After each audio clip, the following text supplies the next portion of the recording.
Вот-вот в новый корпус начальной школы на 250 ученических мест средней общеобразовательной школы номер 30 войдет детвора. Наступил торжественный момент.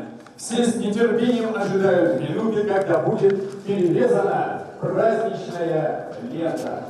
Главная фишка обновленного учебного заведения – его современность и технологичность. Каждый класс теперь оснащен интерактивными комплексами, многофункциональными устройствами. В кабинетах наборы для экспериментов, микроскопы, конструкторы. Для игр на развитие логики и стратегического мышления головоломки, наборы для проектирования и моделирования.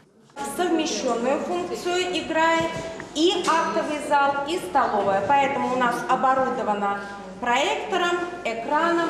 На окнах имеются рулонные шторы затемнения для того, чтобы не мешать проводить праздники. В короткие сроки здесь провели капитальный ремонт, установили систему видеонаблюдения, пожарную сигнализацию. Все по последним стандартам. А еще закупили школьную и спортивную мебель, музыкальные инструменты. Цифровое пианино особенно впечатлило Валерия Козлова и Наталью Михальченкову. Внезапно на официальном открытии зазвучали Deep Purple и Бетховен.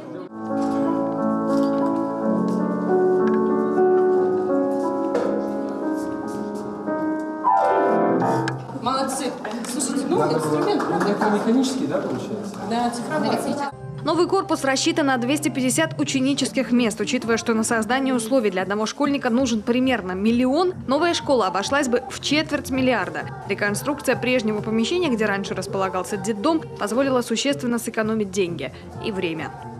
Нужно было за год осуществить необходимые работы не только по созданию условий ведения образовательной деятельности, полноценно произвести реконструкцию, войти в федеральный проект и организационно-правовые задачи решить, но и пересмотреть содержание образовательной деятельности, потому что современная образовательная среда, и вы в этом убедились, подразумевает полноценную учебно-лабораторную базу и, конечно, работу педагогического коллектива в новых профессиональных задачах. Впрочем, открытие нового корпуса окончательно не решило проблему с ликвидацией здесь второй смены. И если с начальным звеном все в порядке, то из 15 старших классов 3 все еще приходится ходить за знаниями во вторую половину дня. Вопрос в том, что не так много вот таких помещений, которые готовы под переоборудование, находятся или в республиканской, или в муниципальной собственности. Почему, наверное, проект и уникальный, что не так много, так сказать, вот есть подобных зданий, которые подлежат реконструкции, и ее можно осуществить в кратчайшие сроки. Поэтому мы сейчас продолжаем работу совместно с правительством по строительству новых школ, и в том числе в Ижевском районе по проектированию еще одного детского сада. Всего же в Коми во вторую смену обучаются 10 тысяч человек. До 2021 года республика планирует закрыть этот вопрос окончательно.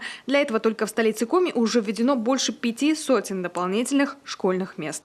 Александра Головина, Таисия Жакова, Вячеслав Беспалов, телеканал Юрган, Ижевский район.